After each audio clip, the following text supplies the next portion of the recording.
I received a few requests from you asking for an editing breakdown of my recent bike video, which I shot on the iPhone 17 Pro Max. Now, if you haven't seen it yet, I'll link it in the description below and also at the end of this video so you don't miss it. Today, I'll walk you through how I edited it inside Final Cut Pro so you can see the full process from start to finish. Now, there are also timestamps below if you want to skip ahead to any section. Also, big thanks to Artlist for sponsoring this video. More to them later. I want to start by playing back the video along with the timeline to give you a clear idea of how everything comes together.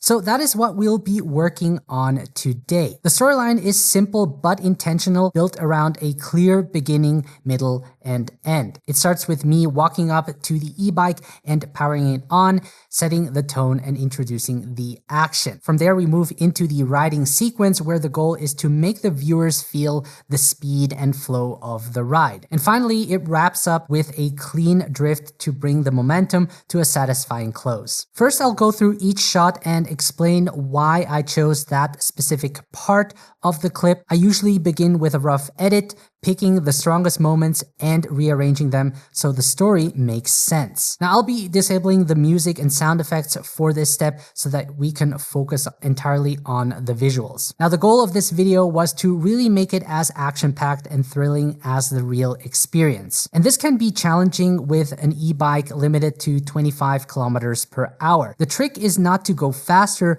but to film in a certain way, which I explain more in the other video. And I use also specific effects in the edit that we will get into later, which enhances the sense of speed and intensity. So it starts off with me walking towards my bike, and we have a sudden change in color, which is a pretty cool effect because if you watch my previous video, I actually introduced the video by telling my audience what the video is about, which is how to film a cinematic bike ride with my iPhone. So by applying this color grade, we're now sort of in this movie, right? And I'll touch on the color grade later on in this video. Now we get into the sequence where I turn everything on. So we have the reflector, we have the display, we have the headlight. I put on my goggles. So this is like the preparation stage. Kick the bike stand back and start to accelerate. Now we get into the more intense moment. You can see the wheel turning. And then we have these three similar shots just from a different angle. And these are really quick cuts just to add intensity to this part. Then we have me driving off. Now, one thing I need to mention is the direction of the video. How do you call that? Anyway, what I mean is that since I'm moving from left to right, I want to also move from left to right in the other shots so that it makes sense. And I actually flipped this part. So this was actually the original shot. And then we have this handheld shot, which I took while riding the bike. I was just holding my iPhone and filming like this while riding. And then we have this nice POV shot using the neck mount from SmallRig, a nice rigged shot, and then another shot of my face. And then we have this shot again from left to right. I flipped this one, as well as this shot was flipped as well. Also a cool perspective. And you can see the camera is quite low, which also emphasizes speed. And then we're back to this shot of me. So you can also use multiple shots from the same clip. And again, of the handle, and then me pressing the brake. Get to our final shot of me drifting and stopping. And then the last shot is just the logo, which is the company that sent me that e-bike. So let's look at the enhancements I applied to kind of boost the sense of speed and intensity. First off, we have digital zoom, which I've applied to some of the static shots. It adds a constant push in that gives the video more energy. And this effect is from MotionVFX, a plugin for Final Cut Pro called Design Studio, which includes a lot of high quality elements. I'll be sure to link it below. I also have my own collection there where you can find my most used elements. So just to give you an example, you can see no zoom has been applied, and when I drag this on top, and shorten it, we now have this constant zoom. And I can also adjust the zoom strength over here in the inspector, zoom in fast or slower, but I'm going to keep it at 10% in this case, which looks nice. I've applied the constant zoom throughout the beginning of the video, which really adds tension. Now, these zoom ins you can also create manually without a plugin, but I find it faster and easier to use this one. Now, next up, I've applied an earthquake effect to the clips that needed more impact. I added subtle shakes that make the shot feel more intense and give the riding scene extra movement. And this effect also comes built into Final Cut Pro. It's called Earthquake, and I simply added keyframes to control the strength and timing of the shake so it fits the motion of each shot. So you can see this is the earthquake effect that I've applied. As I kick the stand, the earthquake effect comes into play. Play that back. Boom. The subtle earthquake effect really makes a difference. If I would turn it off, it would look like this. It adds that intensity. I've also applied an earthquake effect to this shot, so you can see right over here that it starts to shake. So let's play that back.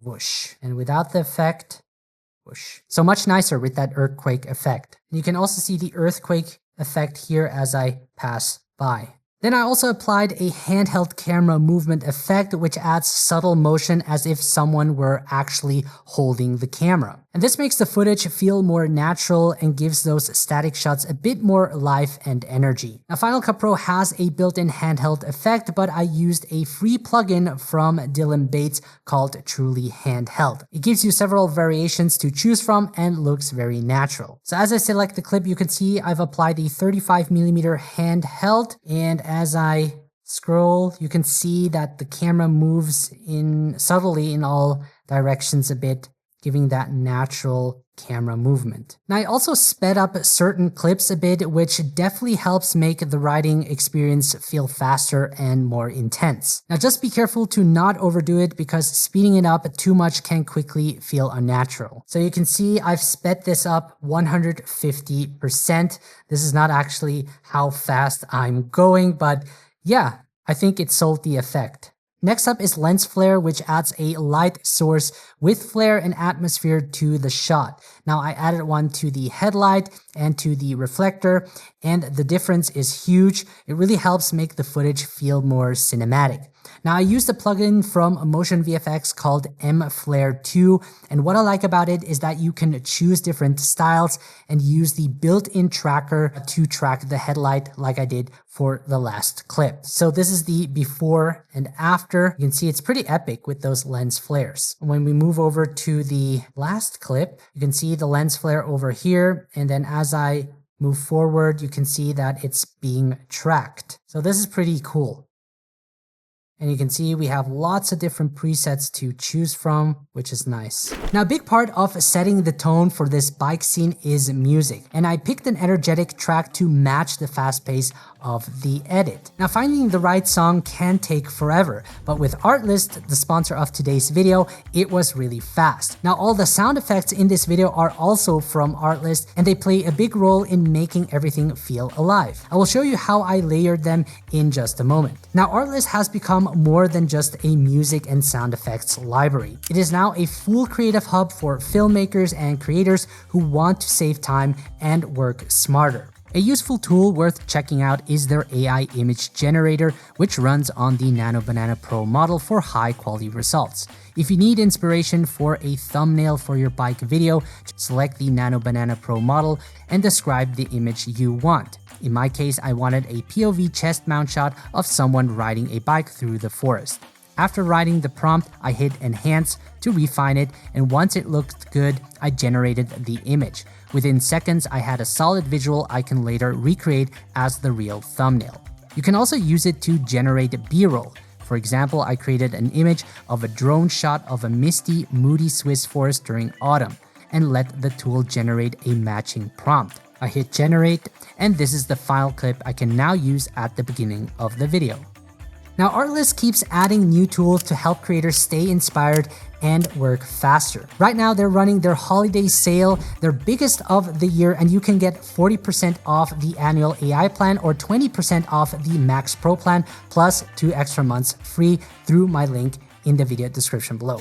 So let's get back to how I layered my sound effects. The goal is to stack your sounds in a way that feels fuller and more realistic, which gives your viewers a more immersive experience. I typically break everything into 3 groups: atmosphere, action, and accent. Atmosphere includes sounds like forest, birds, and wind, and these background layers bring the location to life. On my timeline, they are marked as red. Action sounds are things like footsteps, putting on the goggles, or kicking back the bike stand. And many of these were recorded directly on the iPhone, which saves time because you do not have to search for them. And these are sounds that your audience naturally expects to hear. On my timeline, they are marked as teal. Accents are the whooshes, risers, and hits that highlight important moments. They don't need to be realistic, but they help add tension and impact. And these are marked as orange. And by the way, the green line is the music. And once you blend all of these layers together,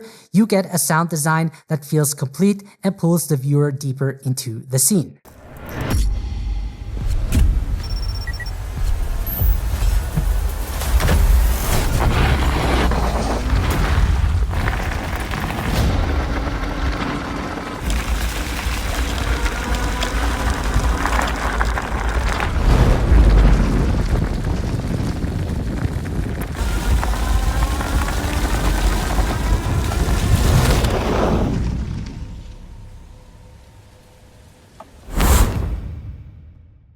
Now let's move on to the color grading process. The footage was shot in Apple Log 2, which gives you a flat picture profile. Now I've simply let Final Cut Pro convert it. It does that automatically, which gives me a good starting point. I know that usually you would make your major color adjustments before the conversion, but I'm keeping it simple for this video.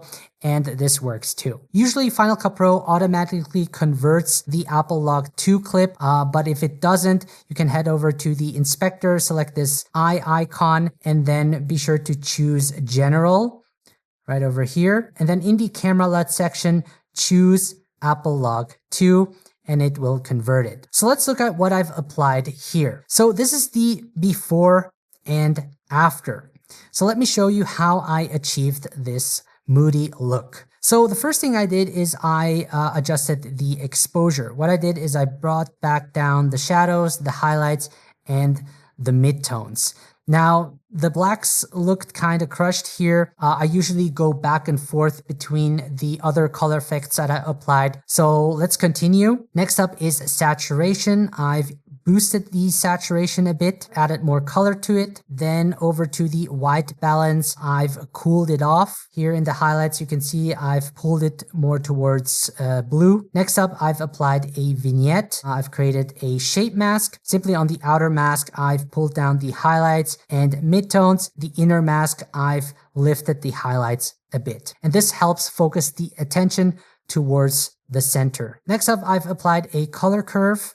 When I turn that on, you can see that I've pulled up the shadows just to make it feel more washed out. So when I undo this, this is what we get. Then over here, I've adjusted the orange and cyan color curve where I removed the orange in the dark areas and added orange in the highlights. And for cyan, I've added cyan in the shadows. That's why the wheels are looking a bit blue here.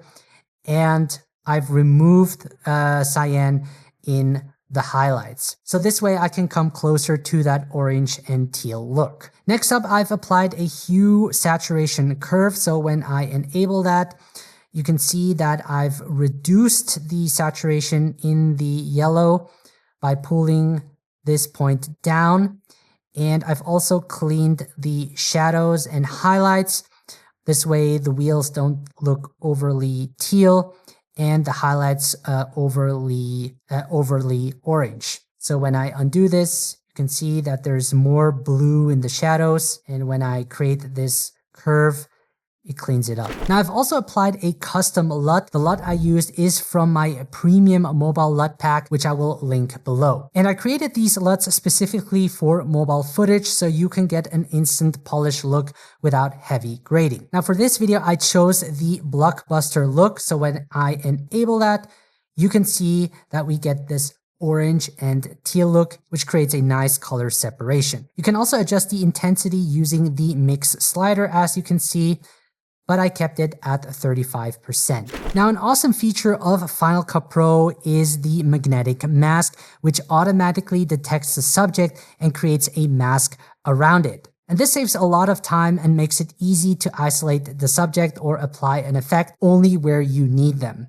And I've applied a radial effect to the background to help separate the subject and add more depth to the clip. As you can see, as I enable it, it adds this nice radial blur around it, which makes this even more cinematic and creates a nice separation. So when we look at the mask, you can see that it applies the radial effect around it and not on me. Then I've created another magnetic mask just to brighten myself and the bike up. And I've also added some sharpness to myself and the bike so that I stand out more, especially because I reframed the shot and had to digitally punch in, which reduces the image quality a bit. So you can see I've applied the sharpness on me. You can see I've reframed it. This was the before and after. Then what I've also added is a film look. This is a plugin from MotionVFX where I added aberration, which distorts the corners. I've also added some blur